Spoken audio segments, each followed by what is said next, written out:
say good afternoon, everyone. I want this panel session to be as fun as possible because obviously the people we have here are very, very fun. They're TV legends. If you have any of your friends that are still outside, I'm just going to give you 60 seconds to tell them to come in because they don't want to miss their destiny. This is a destiny panel. Somebody says a destiny panel. All right, but on a more serious note, if you have anybody that is still outside, just tell them to quickly come in. We're going to give them exactly 60 seconds to fill up the empty seats. In fact, this auditorium is supposed to be filled to the brim, you know, because this is one of the most important panel sessions in this entire festival. Okay. All right. Good afternoon, everyone. My name is Hero Daniels, and I'm very honored to be moderating this very historic panel discussion. The topic is producing TV shows and series challenges and the solutions. And of course, we have experts in the industry. These are literally TV legends, and I'm very honored to introduce them. In no particular order, I'm going to be starting with the founder, Tatafo HQ, showrunner, executive producer, African Magic, Enake, Jimeji, Hosh, just to mention a few, with a career spanning over 2 decades. Please, can we put our hands together as we make welcome the head of production, West Africa Multi-Choice, Mr. Victor Sanchez Agawa. Welcome, welcome. Also, joining the panel, we personally call her the queen of original drama series, the founder of Blink Africa. She's also the producer of lots of hit drama series, Unmarried, Dilemma, Man Friend, just to mention a few. TV shows like Complay Niger, Overall Best. I'm sure you will know why I mentioned those two, because I'm the host. Please, let's give it up for our TV commando, Uche Ikejimba. Also, we'll be having on the panel the founder of FIMO. Initially, I thought it was FEMO, but it's FIMO. Founder of FIMO, executive producer Chetam Diche, Riona Ajoche, and the list goes on. Husband, father, and I can promise you he has never traveled to Equatorial Guinea. Please, give it up for James Omokwe. All right. Also on the panel, we have, it's okay. Also on the panel, we have the founder of Smart Money Africa. She's an author, entrepreneur, TV series producer of the Smart Money Woman. Please, can we give it up for Arese Ugu? By the way, we're waiting for 6 p.m. for the next episode. We're fans. And our next panelist, we'd love to call him an OG before IG. He's a media executive, entrepreneur, the CEO of Fame TV and Unity. He has specifically warned us not to call him Uncle. All right, so I'm not going to call him Uncle. Akin Salami. Thank you, sir.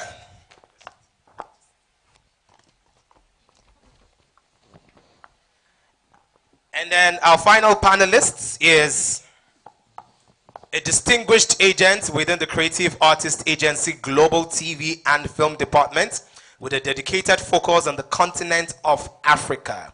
Over her impressive 6-year tenure at CAA, she has worked directly in motion picture and television departments, representing agency actors and filmmakers. Please, let's welcome Jennifer Okafor.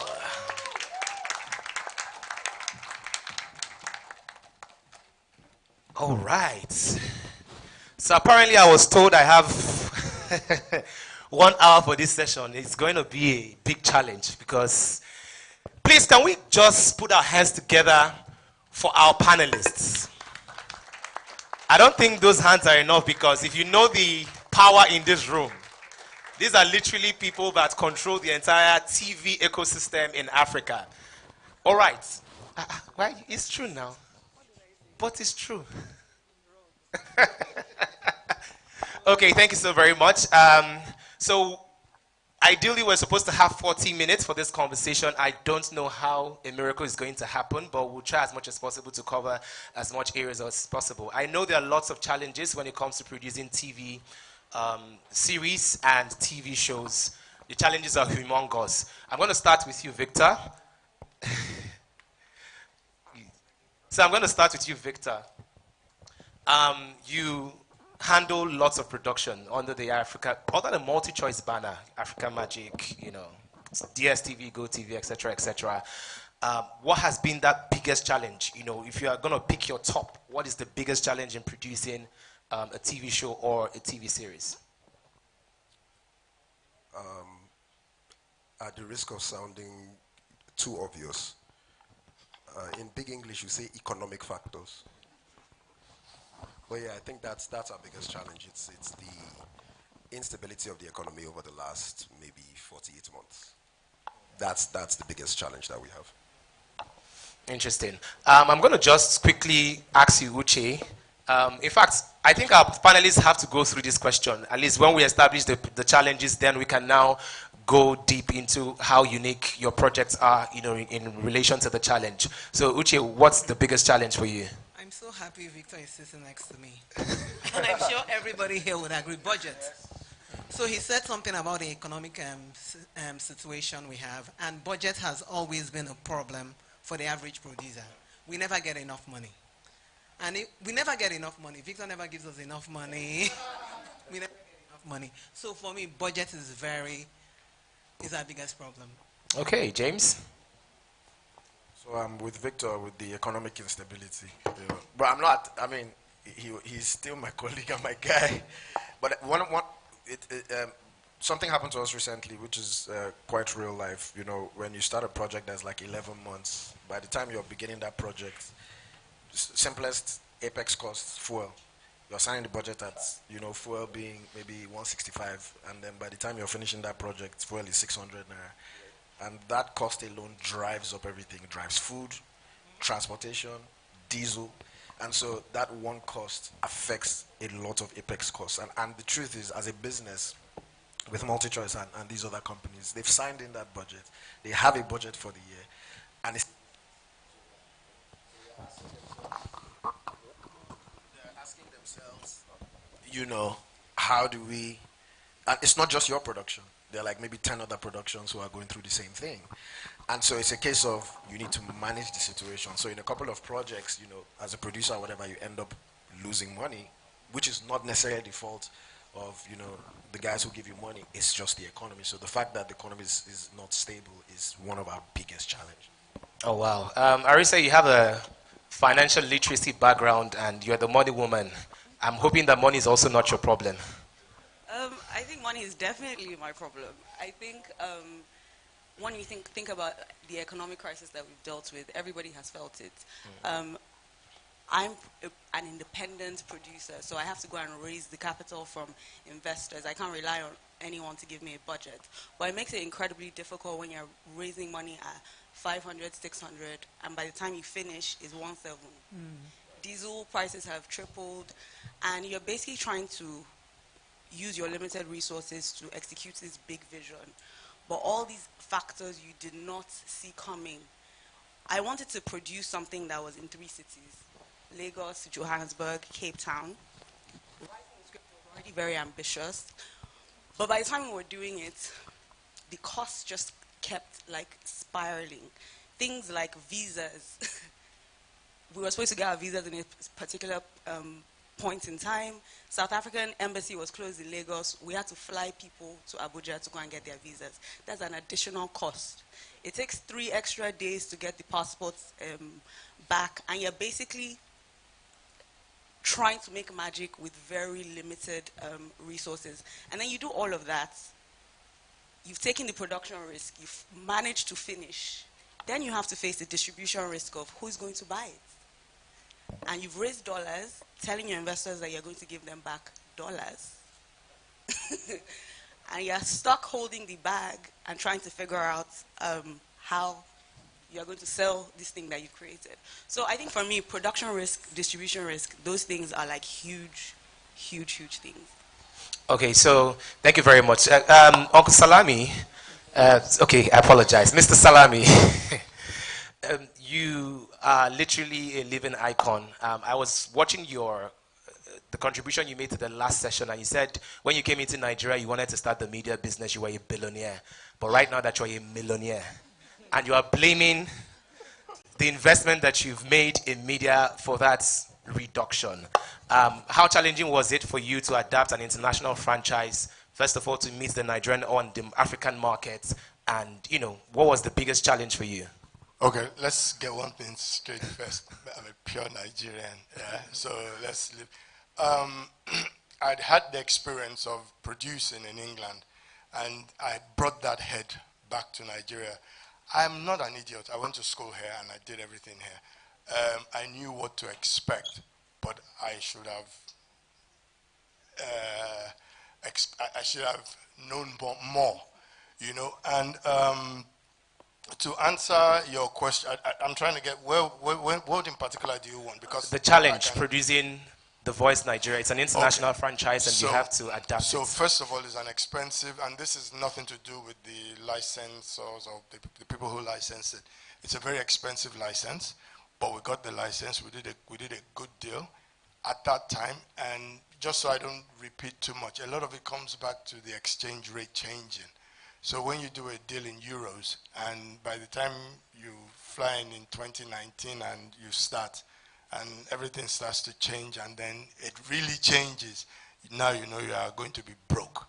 And like Arisa said, we raise money, so financing, to do formats like that, you have to finance. And the problem is, finance isn't cheap in Nigeria. So people who produce with finance, it's a risk. You know, they say what God cannot do doesn't exist. That's how we go out. You know, like it's like we need a miracle. And imagine an exec producer in the middle of a production raising finance at the same time. It's madness. And it happens to a lot. I've seen a lot of people get into trouble. So The Voice, very expensive license. Secondly, it's a very particular show. You can't get away with a lot of things. There is a specific format to it, you know, and you have to stick with the color red. You have to match the red to your sponsors. I mean, that's another, that's entirely a different set of issues. Victor is laughing. I think I know why. So let me not spend all the 40 minutes, but if you come back to me, I will continue again. Is that okay? That's okay. That's okay. If you want to clap, clap. It's okay to clap.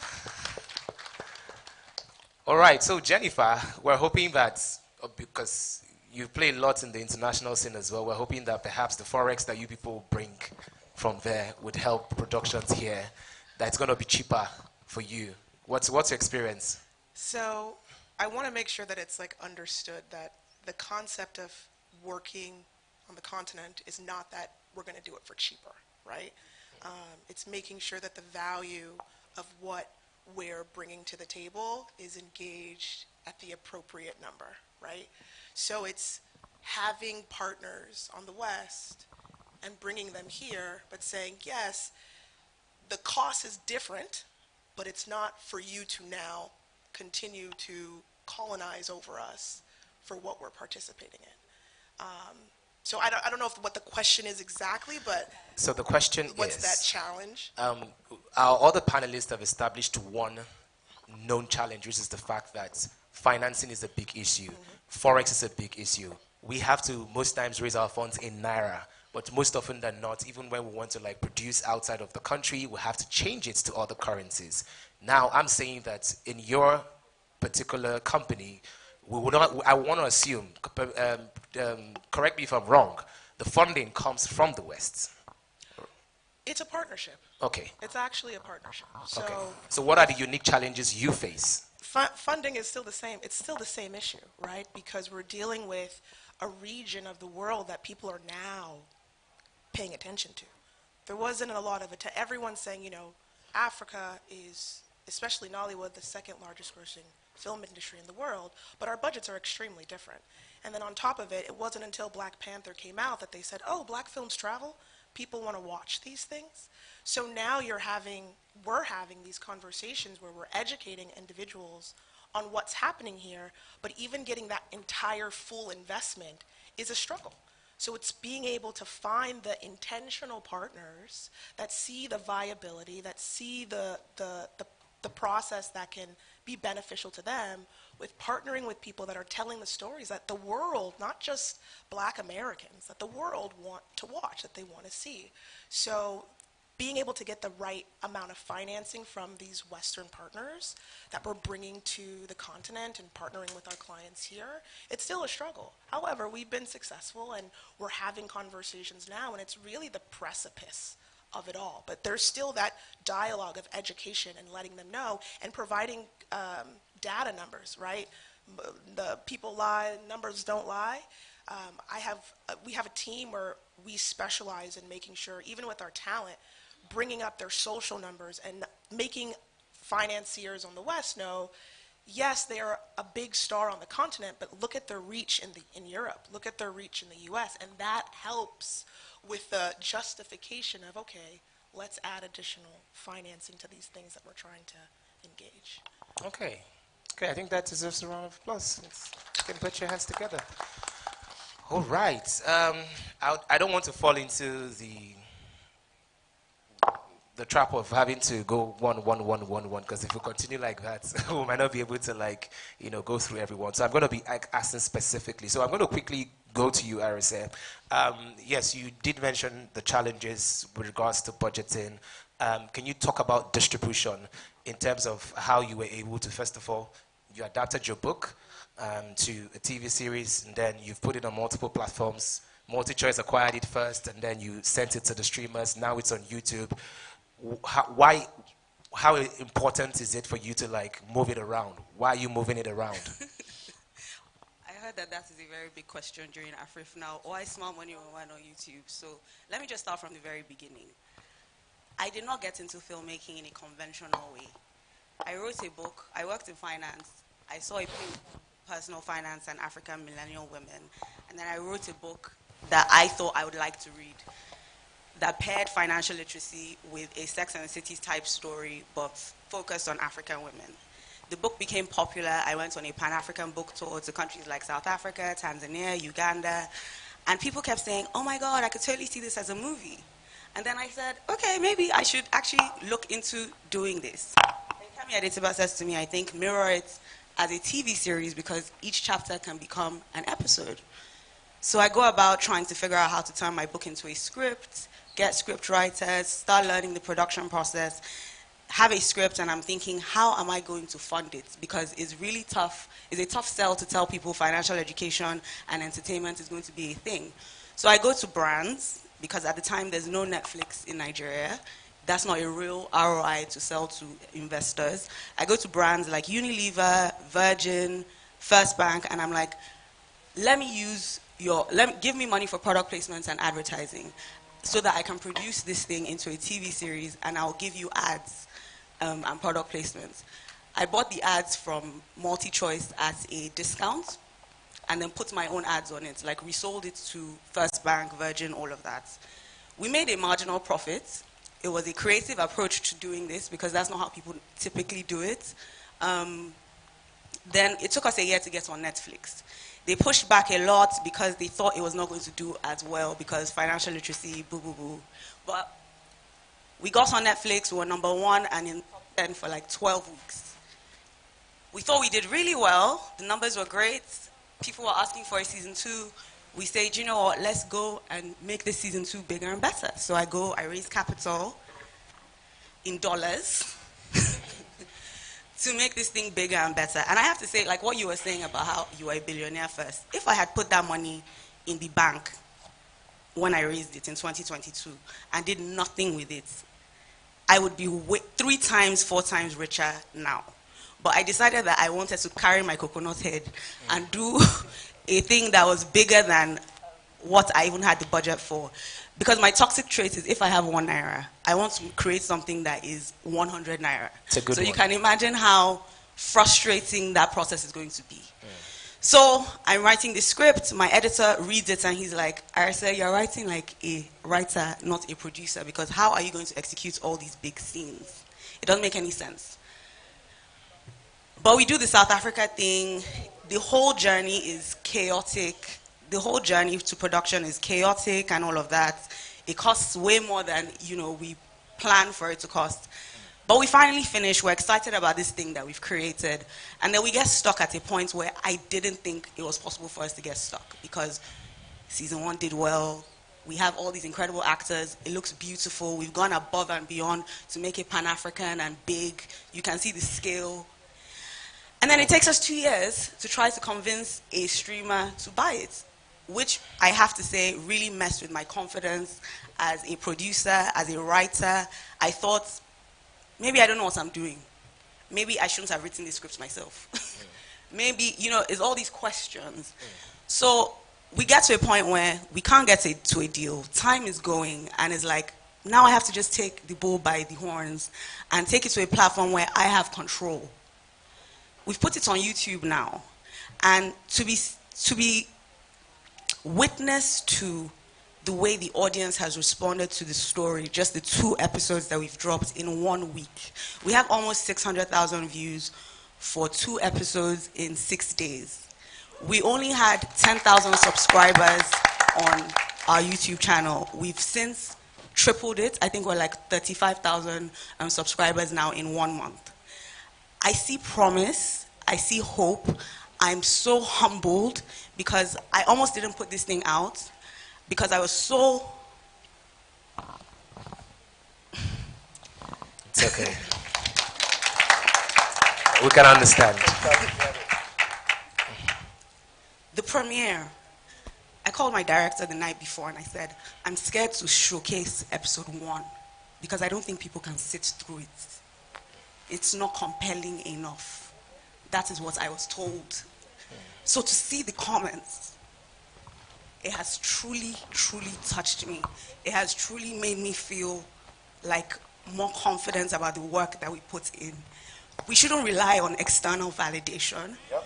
But the external validation that I got from the audience that we created this for gives me so much power, and it gives me so much vigor to want to keep going.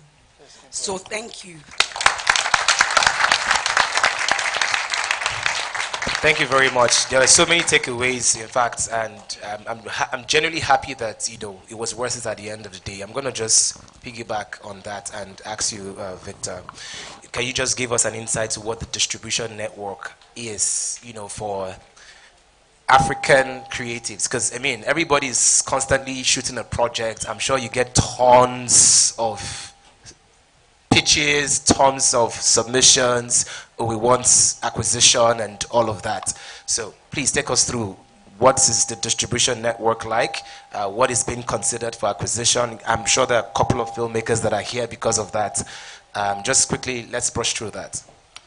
Okay, I'm going to try and do this as quickly as possible. To do that, I'm going to have to stop being politically correct. Is that okay? Okay, so here's what it is.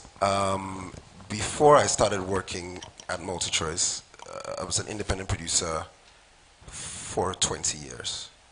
What that means is I truly understand what almost everybody up here has gone through. It's the reason why I stepped into the office with the hope that if I had one really bad experience 5 years ago, and that's sort of why when I got the offer, I took it, which was, I think it's better if people on both sides of the line can speak the same language, right? Because if you don't understand what she's gone through, if you've never sat down in edit at 2 a.m. and said, I could have bought a house by now, that sort of thing, especially in this economy, sorry. You understand? You don't understand. You can't talk to someone who's put that much money on the risk. Because when you take these hundreds of millions of naira, all you get back are like maybe 6 hard drives. That's it. Can go missing. All that money just comes back to 3. The first time you lose footage, you learn how to do backups. You understand what I mean? Like there are certain things you only know if you've been in the field. But when you're talking in a finance meeting and saying, I need 3 million for hard drives, and they're like, why are you spending 3 million for hard drives? Take 800,000. Do you understand what I'm saying? They're cheaper ones. Yeah, hey. Go and buy, let me not name any brands in case. But you get what I'm saying. So here's what it is with the distribution. What's unique, so because I cover West Africa, I cover a few countries, right? Nigeria is unique. And what's unique about Nigeria is our industry, which is a word I really don't like using for personal reasons. We are so gung-ho and we just go out and do our thing, that it'd be a big mistake to see it as a monolith. One rule doesn't apply to the whole industry. There are people in this Afriff I've run into who we've both been in the business for the same amount of time, we've never crossed paths. Because what happens is there are different pockets in which people operate. And these pockets have their own rules. Some people are talented enough to work across, not even talented, are skilled enough. It's not even about their talent. Are skilled enough to be able to transition the headspace from A to B. So your question is about distribution, and that's what I'm saying. We've had to do almost everything ourselves to a large extent. Being single focused is almost impossible. I can guarantee almost everybody here is a multi-hyphenate. Just because we had to be. What is mind-blowing is that also applies to distribution. James has had a YouTube show. I've run a YouTube channel. RSA probably didn't see herself going to YouTube. You know what I mean? We've had to go where the market is, right? And that goes everything from, my first TV show was on linear TV, what we call linear TV or free to air, right? And then there's DSTV. Here's the thing. There are multiple distribution channels. The question is which is right for your project and your business aspirations at the time. I say business aspirations very specifically. Some of us got into the business out of passion. And so the idea that making the show at all is the end goal. But we are in the single most expensive art form. If you wanted to write a book, you could do that on Microsoft Word. If you wanted to record an album, I know people who've done it with Cubase and a laptop. But making film or any filmed entertainment is expensive. So you're taking a huge financial risk. There are many platforms, and each comes with their, for lack of a better word, pros and cons, plus and minuses. It's about your show and your idea finding the home that works for you. In A, getting the material in front of the audience you want it to, and B, getting you, because it's show business, right? It's show business. And I'm sure we've all met people on both sides of the divide, too far on both sides. There are people who are so far in the show that they never make any money, but they are incredibly passionate and they feel very, burnt by the industry. And people who are so far in the business that they don't care. You see the material and you know they don't care. This was just made to make a quick buck. You know what I mean? What we're trying to find is find the home that works for you.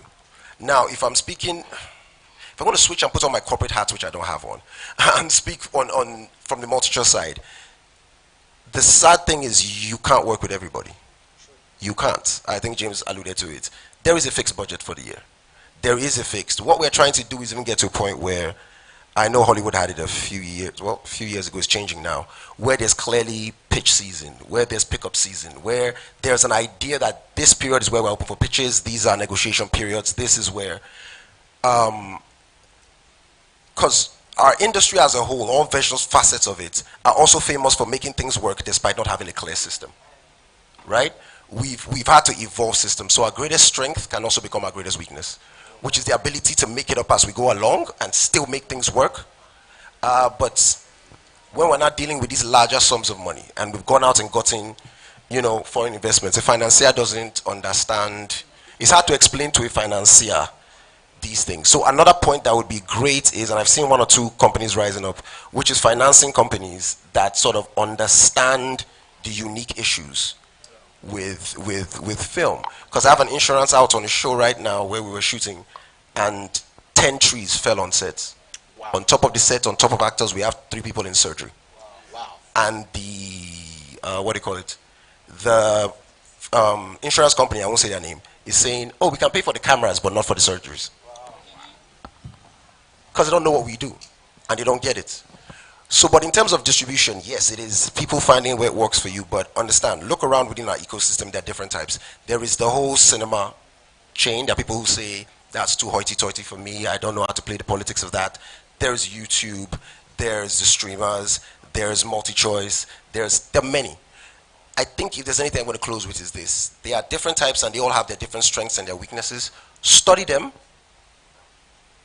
and then go and knock on the door, understanding that they might all tell you no. That's where I'll leave it off. Thank you very much. And I mean, when you mentioned your crew that are in the hospital and insurance companies said they can only pay for cameras, I really felt, I can only imagine how you feel. That leads me to my next question. Uche, you've You've done lots of productions, drama series, TV shows. What has been the biggest like production hazard or like the biggest challenge apart from funding? I think we've clearly established that money is an issue. So in terms of scheduling, in terms of like shooting up, I remember a couple of times, where we sort of shoot beyond the time we're supposed to actually shoot, or and you have to pay for extra diesel, all of that brouhaha. Can you just quickly take us through? The hazards are quite a lot. Like somebody dying on set, a critical crew member dying on set. That is one thing, you never, because that happened to me, and I had a crew member who actually passed on production. Having to deal with that, the emotional side, assuring your crew that, all will be well. And one thing, you can't stop production. You can't stop production when you've taken money from the likes of Multi-Choice, so there's an investor. So you have to now, yeah, it's the truth. Sorry. So you have to explain to everybody how you're not being mean and how work has to go on. And, the family as well. It's a lot to deal with. So losing a crew member for me is one of the biggest hazards I've dealt with. Then we're in a very, very, very special space, a peculiar space. We have actors who are quite indisciplined. Some of them will be on one set, on another set, and they'll tell you that, oh, their mother died. Then maybe I'm checking James's stories. I see them on James's set. No, there are a lot of them. So you've paid money and you're waiting. Okay, you have a restaurant scene, or you paid for the airport. Okay, there was an airport story. You can't go into the airport to shoot. You find a way to get to the airport car park to shoot. They've given you 5 hours to shoot. The actor tells you, I'm coming. They just buried my mother. I'm leaving on Newi now. Blah, blah, blah. You're like, okay, Newi. They're landing at local airport, Abby. So we'll go to local airport and pick you up. Somebody is there, stand by, we're waiting. Then the next time, somebody checks somebody's page. They bring it, which is this not. And I'm like, how? The guy says, no, it's not this today. Oh. This was since. The guy just posted it now. This guy doesn't show up. We lose the money for that day. So we have, as much as finance is a problem and you're trying to deal with budget, and also you also have people who are not responsible that you have to work with every day. As part of financing issues as well, we have crew that, have learned to do this on their own. I'm sure everybody here, started to do this somehow on their own. They've learned to write, they've learned to produce, in fact, directors, some of them will disappear. You start directing yourself, We've gone through things like that. So you direct on your own. You have to do everything. If you don't know how to do everything, the only thing I can do maybe is to climb. If I can climb pole and put that light on, I can tell you for free. Just try me. So the thing is that you must learn how to do everything. And we have crew that, I don't think we have enough training for crew. People have to constantly keep learning. You learn on Victor's production. You carry what you've learned on Victor's production. You transfer it to me. Somebody now goes from me to Arresta's production. That is how we just keep transferring. See, a lot of people have not been able to train properly as well. They've just learned and learned and learned. So what I keep telling people is, information is out there now. You can go on YouTube. You don't even have to go to school for anything. You can go to YouTube. You can go there and learn, whatever you have to learn. And most times, as a producer, you have to keep supporting these people, supporting crew, because they're trying their best. But you have to constantly keep supporting them. That makes you, as a producer, you can't chill in Nigeria. People say, oh, people work in certain countries and they have like how many assistants and they're enjoying their life in Hollywood. I'm telling you, it doesn't happen here. Like here, you're checking your budget, chin, chin, chin. You have to do everything on your own. So for me, the hazards are quite a lot, but we're doing it. We can't leave. Wow. Yeah, we can't leave. Wow. I think the hands should be louder, really. James, I was with somebody and then we're talking about you, and he made a joke. He said James is always in the bush. That's, you are always in the bush. So you're quite known for telling very authentic local stories, that also have like a global appeal. Can you tell us more about, Can you tell us more about this production? And I'm aware that you also came back from Benin and something tragic almost happened to you as well. So please take us through. And first of all, is it like you chose that genre and say, you know what, I'm going to be telling this kind of stories? You know, how did you become such an authority in that particular genre, if I'll put it that way? Thank you very much. Before I answer this question, shout out to my executive producer, Lillian Olubi. She's right there. I think that, you know, when I started filmmaking, my first film, for those of you who know, was Awakening. It was a very suspense-filled, XYZ, blah, blah, blah, you know, the modern, you know, film. And at the time, you know, all we had, Victor, I'm sorry, all we had was African Magic Epic. I'm just, you know, and, you know, the kind of content that was, you know, put there, and I would sit down and just complain, oh, this is what they're doing, I don't think it's right, XYZ. I had an opportunity to be in a story workshop some years ago, and I don't necessarily give the credit to me, I give the credit to the people who were in the room, because the direction in which they were going was, we wanted to tell something different apart from the regular modern day shows. And somehow we created Ajoche. A year before then, I had started FIMO. I had another company, but started this company. And the key thing we wanted to focus on was telling authentically African stories. And the reason why is because I said we didn't have enough of those around at the time. This was 2017 or so. And so everybody was doing films that were some sort of a replica to the westernized, you know, shows that we had. And there's no issues with people who do that, but you weren't watching films that you could relate to. And the other reason is I used to be very, and I still am, I'm very enthusiastic, and I always want to learn about the culture of us as a people.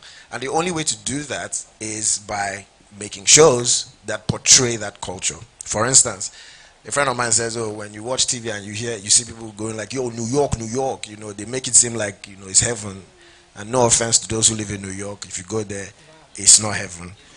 But they've sold you a dream, and they've done it through media, right? And so for us, it's like, I would love to do the same and give a shining light to our authentic selves. So the first show we did, I'm Igbo, the first show we did was an Idoma show. And you, after the show, you hear a lot of people say, I'm kidding not, you hear a lot of people say, oh, I didn't even know there was an Idoma tribe. It was so good that the David Mark, who was the former Senate president, yeah, flew us and a couple of other people to Abuja to thank us for making the show. And he was saying how the show is like a mirror to his own life. Apparently, the two main characters on the show, one was called Alechino, the other one was called Elakeche. His name is Alechino and his wife's name is Elakeche. Wow. And I didn't know that, right? And I've never, even the first film that I did that I didn't make money, and the person who gave us the money, they were chasing us up and down. I didn't think that could make as much impact. And then we went on to do Rihanna, which was an Ishekiri show. And there was a lot of, and it's not just telling the story, but there's a lot of the culture. So much so that when the current, what do they call him? The Ogiame now, when he was being, Your Love Worry? Yes, Olovori. When he was being, you know, crowned, there was a guy who was shouting, Ogiame, just like we did it on TV. And a lot of people were sending me messages, this is how it is on the show. And before that, people didn't even know that, you know, there were Ishaki people. I mean, you knew it was, but you didn't know so much. All you know is Hausa, Igbo, and Yoruba. And so, just that knowledge that I just came back from doing a Benin epic. I've been to Benin a couple of times, probably heard the language, but the places we went to film, I've never been there before. The language, the history, I learned so much about 1897, so much about some other things which I can't talk about. But just even me as an Igbo man, just learning that history, it's our history. It's not just the Benin people, it's a Nigerian history. And if I can experience that, I felt like I could also do that and send it across to the world. Not just Nigeria, Cameroon, America, do you understand? And so on and so forth. And so that was the reason why I decided to go into doing stuff like that. Amazing. Not to take so much of your time, yeah, I really want you, even if it's in 60 seconds, to touch on the challenges, because I know that most often than not, you have to build from scratch. You have to literally build these huts. It's not like there are existing sets that you now have to hire and, you know, film there. You literally build from scratch. What's the greatest challenge? So I think, so for me, in that regard, not finance or whatever, for me is, and I'll say this, so there was a panel session just now, and there was a conversation about things fall apart and so on and so forth. I did want to say a couple of things, but I'll move on from that. But the challenge is that I'm Igbo. You can't disrespect the culture that you're trying to recreate. And so the challenge is the authenticity of making that culture proud. We've made some mistakes. I promise you, when we did Rihanna, I got a call from someone who's very, like, their family is very into, the Shekiri culture. And they called me and said they're not going to watch my show. Right? For whatever reason, they felt, maybe representation was not great. Do you get? But we did have some other people who were like, oh my God, you did this, you did that. I mean, everybody would do it for different reasons. Yeah. But what you don't want to do is to disrespect the culture, even though you don't know the culture. And that burden is one of the biggest challenges because Nigerians are very, they don't mess around with their culture. They don't do it, which is why this conversation with, things fall apart is happening, because they're like, oh, why would Americans do that, yada, yada, yada. Because it's really not about, it's really that just don't mess up our culture. Like, we don't want Idris Elba to be speaking Igbo and the Igbo is not Igboing.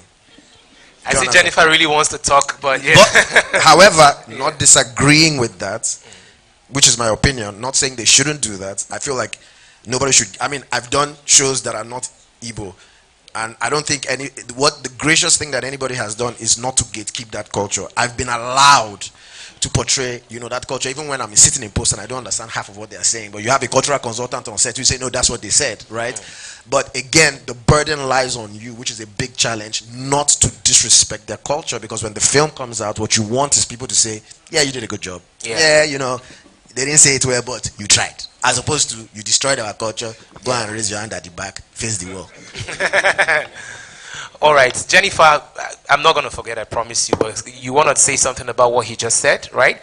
But we need to speak with Mr. Salami, and then I'll get to you. Is that okay? Oh, yeah. All right, fantastic. So, Mr. Salami, you did say that when we get back to you, you sort of elaborate on certain issues that you faced, especially with having to adapt a show as the voice for the African market. So I'm going to ask you 2-in-1 question. Please quickly highlight those extra challenges that you wanted to speak about. And then secondly, I also noticed that, when The Voice was in session, it had a lot of social media presence. In fact, I checked the YouTube page, it had over 116 million views.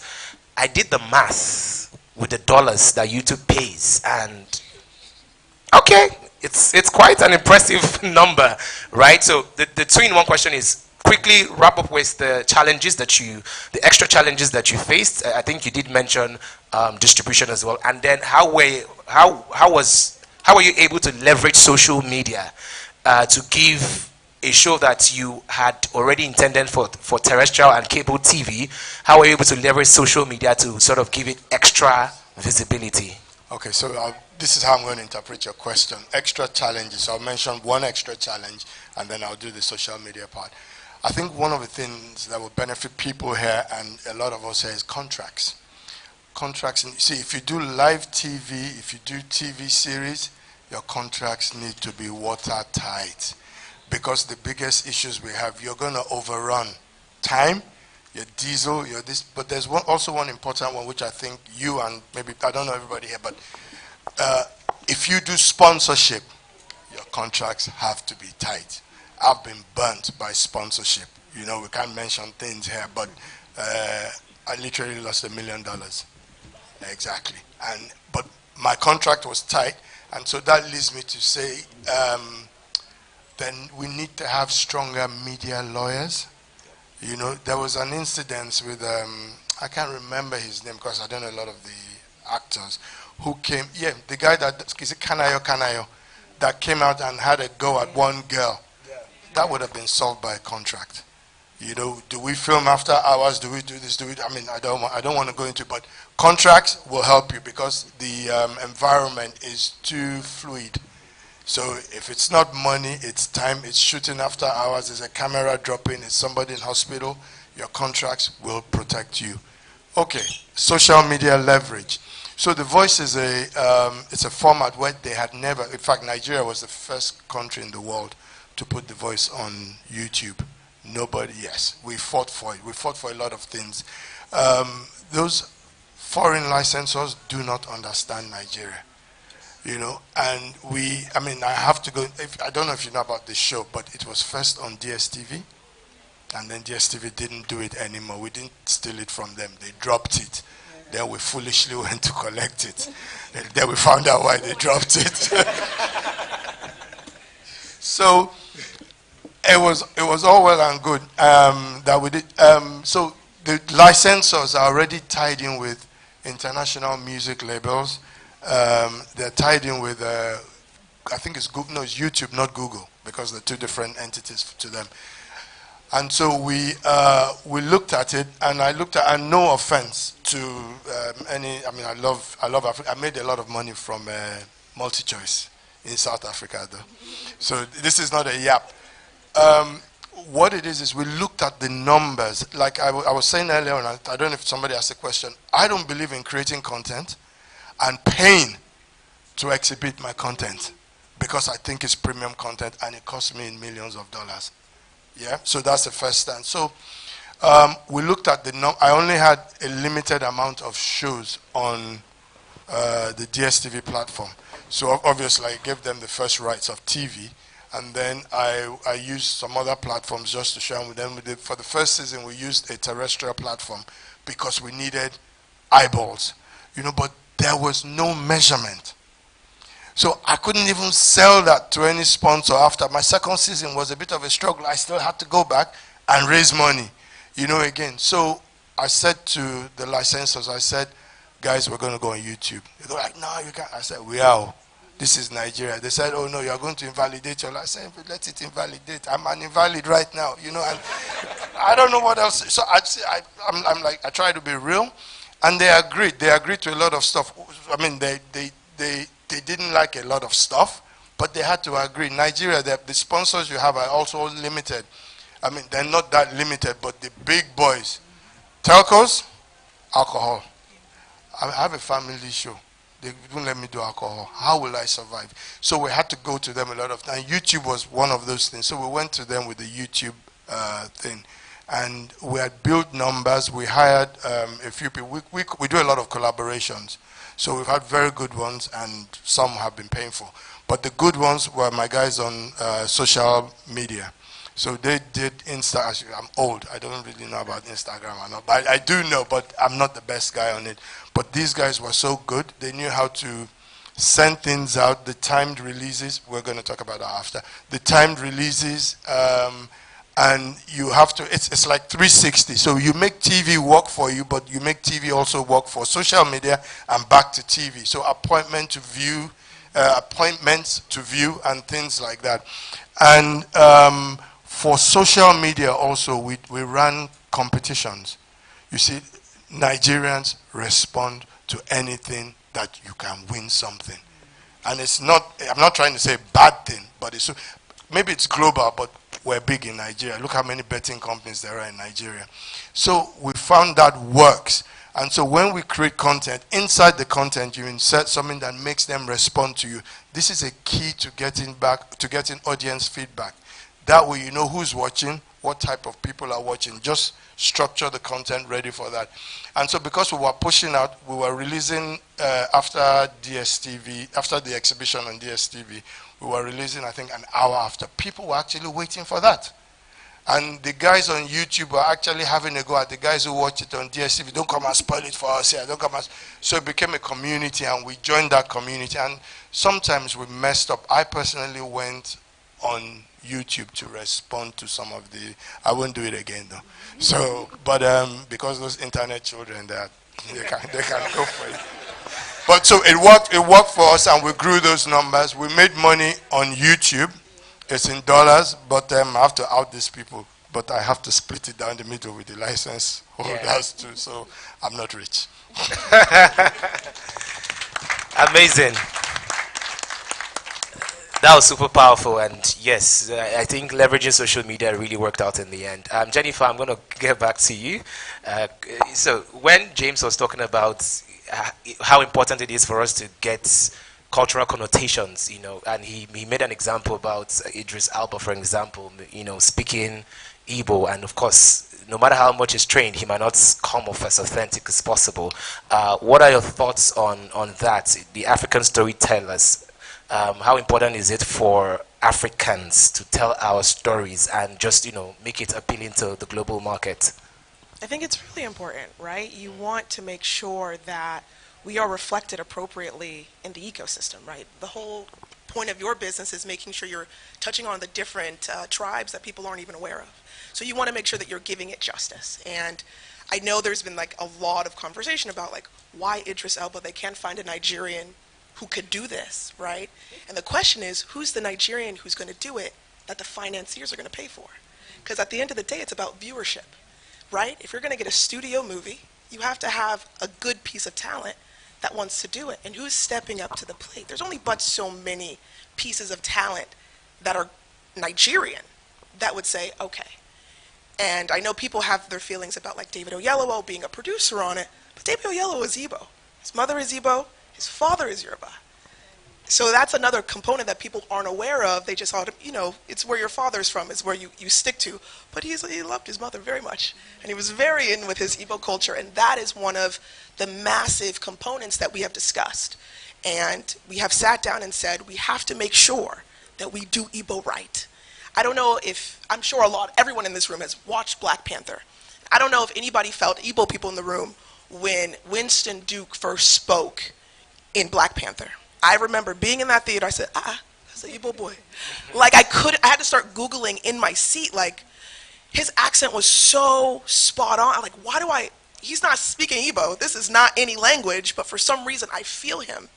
And then we started to represent him and we had a conversation. He said, no, I specifically had a dialect coach that taught me Igbo accents. And that's why in the big like war one where all of the different Marvel people came together, there was that chant that was Ibon Kwe, and he actually put that into the script. They had a different chant, and he said, no, I've been studying this, even though I'm not Igbo, even though this character is not Igbo, but that's what I have positioned myself to represent. They have a chant that says Ibo Kwenu. Ibo Kwenu. So he said, I want to make sure that I do the justice. And no, we're not going to say this chant that they wrote in the script. Let's do Ibon Kwe. So it's as close to the culture as possible. And for Things Fall Apart, that is a very on top of conversation that we are having consistently. And that Idris has vocalized and says, I understand the weight that's on me because it's not just Igbo culture, it's the author as well. This is a heavy book that's been in history, not just in Africa. This is in school when I was growing up in a predominantly white private school in Los Angeles. So he understands like the heaviness of this, and they want to make sure that they give it that justice and they give that authenticity, and he's willing to do the work. And okay, yeah, I'm going to ask a very direct question because our Nigerian-born, our actors over there of Nigerian descent, they're doing a great job. You mentioned a couple of them, but why is it that we cannot source actors from Nollywood, from Nollywood, like take a Kunle Remy to do a Hollywood film? So what are the obvious challenges? So we'll see where we can start fixing it from. So the obvious challenge is that you're dealing with a market that is not the market of where this person resides. You talk about an RMD. That's somebody that I represent. So for Richard, it's him coming to the US. We know him on the continent, and we know he is the Denzel Washington of the entire continent, not just Nigeria. But on the West, they're not familiar with him. Not everybody knows him. Now, my mom, people know him, and people have been tapping into, especially after the Black Book, the amount of calls like, hey, isn't that the guy that you've been pitching and you've been talking about? But they're not familiar. So you have to familiarize those people. And at the end of the day, it's a business, right? The same way when you have the ink blots and the Moabudus, and they are thinking about their casting. Who are they going to? They got to go to who they know there's going to be an audience that's going to follow them. So the same thing for the West. That's the challenges we have to, as I mentioned before, bringing that data that says, yes, we understand that you might not know them, but the world actually knows them, and your market actually knows them. People in the US, They over-index from 25 to 65 or to 105, depending on the gender. Anyways, but that's the component of it. It's not that they don't want them. It's just you have to educate them, and that's why representation is a really good component of that. And we've been having really great conversations and opportunities that have come to people that are from the continent and bridging that gap to the West because of the amount of data that we bring and the articulation of who these individuals are and why they are a good investment. Because at the end of the day, it's a business. All right, a round of applause. Okay, so I think we've moved from the challenges and we're now talking about the solutions. I think you just gave us one solution. So a couple of issues have been raised, issues of funding, issues of production hazards, etc., etc. So let's just quickly provide solutions for these other issues. So who wants to take the funding issue? How can we make more money? Victor, you want to take it? Okay. So I think the biggest solution is really impact investment. And what do I mean by that? Making films and being in this industry is already hard enough. We need a safety net. So for instance, if I'm doing a show, something happens and my delivery doesn't meet the channel's delivery, or I don't do certain things, or there's an incident that happens and I need to spend more money, we need to have people who are able. I mean, we're building an industry. We need to have people who will be able to say, look, we can commit our money to this. It's difficult just going to get money from any investor, and she's been through that, to say, listen, I want to make a film. How many houses do you have? Which house are you bringing first? Have you made film before? Oh, we don't trust you. Do you understand my point? My very first big show was given to me because somebody looked at me and said, I believe in you. It's a big risk to take. Do you understand? But how many people can say, I'm willing to give you X amount, make the movie. Yeah, if it doesn't make some money, we'll see what we can do to do what we can to sell it in XYZ and XYZ places. And that's why we need impact investment. Impact investment is not just in making the films, it's in the distribution platforms. And I say this all the time. Victor is my guy. Prime is gone. Netflix, one day, will say, we don't want. It's like going to Netflix is like passing a camel through the needle's eye. Everybody wants their film on Netflix. Everybody's coming to Victor every Eke Market Day to sponsor a show. We can't work with everybody. So, but those who have the talents, where else can we put our stuff on? Some people might not have that audience on YouTube. How about terrestrial TV? How about a new TV station? How about, we just need to invest more in an ecosystem and a structure so that when I make a film, if I don't want to put it on Netflix, I can put it on gogotv.com, right? And for us to get to that space, we need a lot of people who understand how we work, how the industry works here, to say we're willing to put our money as a safety net, and we don't have that. All right. Honestly, please, a round of applause. A round of applause. When we started this session, I said that the time allotted is very small because the panel is heavy. We just needed just about two of them to exhaust the 1 hour. But thank you so much. We appreciate it. We're going to open the questions for the floor now. I know we have lots and lots of questions. We'll take, how many questions am I allowed to take? 4. Is it 3 or 4? Okay, 4 questions. All right, 4 questions. So let's try and distribute it evenly. So we'll take yours, Jennifer Mario. That's yes. Jennifer Mario, by the way. Shout out to you. Thank you, sweetheart. Good afternoon, everybody. Thank you guys for all of that. I have so many questions. I wrote them down, but I'll just do one. Yeah. He's already looking at me, so let me do my one, and I'll try to snatch you guys out later. Okay. If funding were not an issue, say my dad is Babangida or Tedola, and I have the money, which I don't, right? Now I've made this film. How do I access? We've heard about the Netflix, the Amazon, all that fancy stuff. Mr. Victor, what is, you were talking about maybe you guys would adopt the Hollywood style of saying, okay, now from this day to this day, now we collect, you were saying that.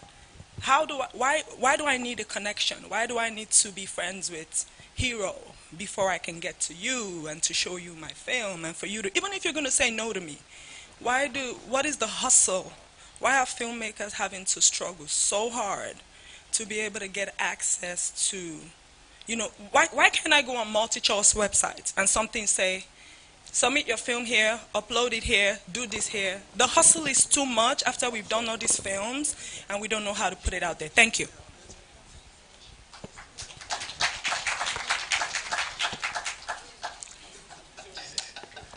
At the potential of a potential PR disaster, because I'm not politically correct, you might have been fed some wrong information.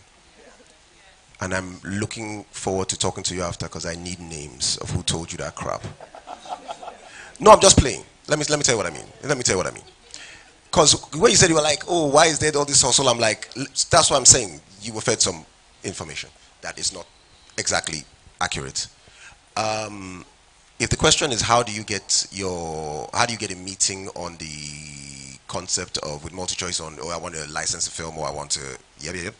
It's pretty straightforward. You spoke about the website. There is a website. There is a website for submissions, for pitches, in terms of for commission content. If you've already shot your content and you would like licensing, there is a platform for that. There are media buyers who are quite plugged into the industry in terms of you want to do licensed content. But in the interest of not taking up all this time on that, I will simply say, number 4, Industrial Street, Ilukweju, show up. That's all it really takes. Now, there might be a time where multi-choice seemed very insular, because I supplied multi-choice work for 15 years. So yes, there was a time when I was very insular. Those days are gone. If we can't find a website or the 4 Industrial Street, Ilukweju, you don't need to know anybody. I hope I was as direct as I can be in the time that I have. All right. Let's take another question over there. Yes, the man in white. Yeah, you'd introduce yourself.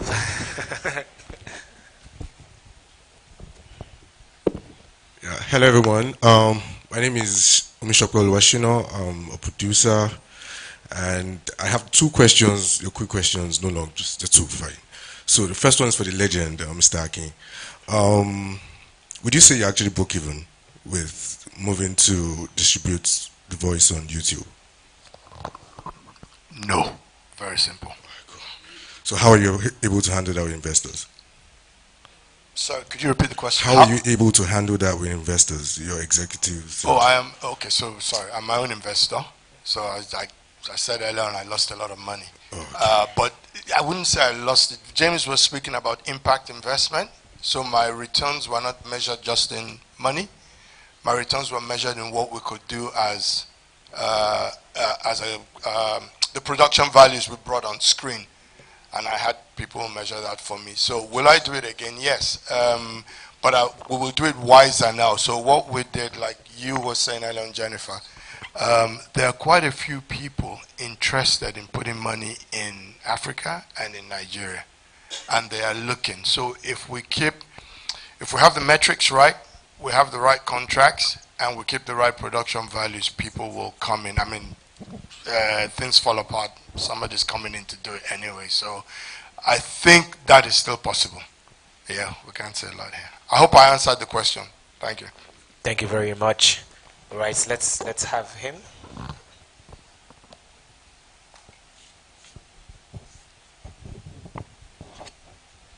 Good afternoon, everyone. My question is just generally pushed towards genre fatigue in general. So as a producer, one of the things you have to account for is making maybe a TV show that people want to see. And when you have a society where like genres are shifting every day, one day comedies are here and then they're gone, then the next thing you have drama and then they're gone. And obviously we know that producing a show takes a long time. It could take years before you can have a show that's coming out. So the question I want to ask is genre fatigue a thing you have a fear for when you're producing a show? Like by the time you're releasing it, it's like oversaturated in the industry and then people might not be like interested in seeing that genre anymore. And if so, how do you anticipate for that? Thank you. Okay, Uche, do you want to take that? So I don't think that's a weird question because anywhere in the world, genres exist. Various genres exist. Like I know James likes to watch Epic and all that stuff. I won't watch it if you pay me to watch. Okay, I watch Game of Thrones. Sorry, I watch your show, you know. So the thing is that you always have an audience. Some people will say, "Oh, you can't watch." Victor is always saying, "Oh, you can't watch three girls. He can't watch three girls in Lagos looking for love." I would watch three girls in Lagos looking for love. So what it is that it can never be oversaturated. What is oversaturated is the fact that everybody runs to make a specific genre because Victor. Sorry, James has done Epic now. I want to do Epic. She's made money from YouTube because with financial literacy. I'll now change it to something else. I'll join them again. That's the problem. Key thing is you have to have focus. What do I want to do? I'm going to stick to it and I'm going to do it well. That is it. I go to Victor, he chases me out sometimes. Uche, your story is not compelling enough. Why are you doing this? Who is the compelling character? Blah, blah, blah, blah, blah, blah, blah. I go back to him again, the same kind of story, rearrange it a certain way, and he gives me some sense to say, okay, you know what, you can do it like this, you can do it like that. You cannot stick to a specific genre because everybody is doing it, and that is why we have a problem. We need various genres to succeed, to be successful in this industry. Thank you. I agree. And James, by the way, everybody's doing Epic now. That's every streamer's original now is let's go to the village and carry knife. All right, the final question. Anybody from the back? Yes, the man at the back. I'm so sorry. I'm so sorry. You're very fine. I'm supposed to give you the microphone. Good afternoon, everybody. My name is Lanre Ulukmano. I'm a filmmaker. My question is for Mr. Akin Salami. You spoke in the previous session. You spoke about content strategy, and now you talk about how you sort of maneuvered your way through the challenges that came with putting your show on YouTube and things like that. I want to ask how content strategy would have helped you now, knowing what you know. If you are coming up with another show, what strategies would you deploy in your content that would sort of give you a better leverage? Okay, it's a really wide question, but just to focus on when I got into The Voice, I wasn't thinking of YouTube.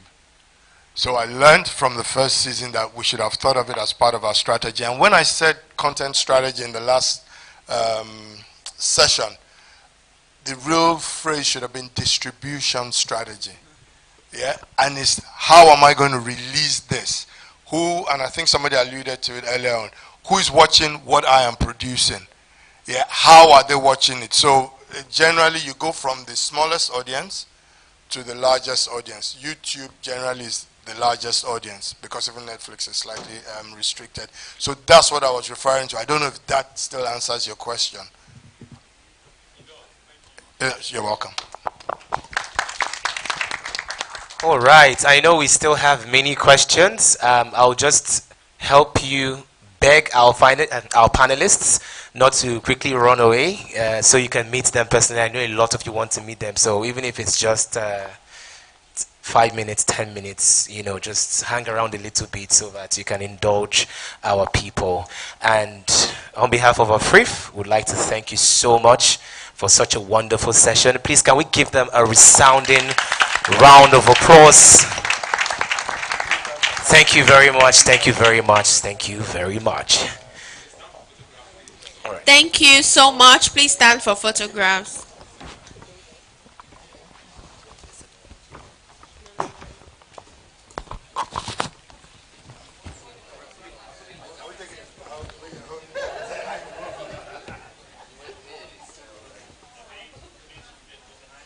Minutes. How many minutes break? What's the next session?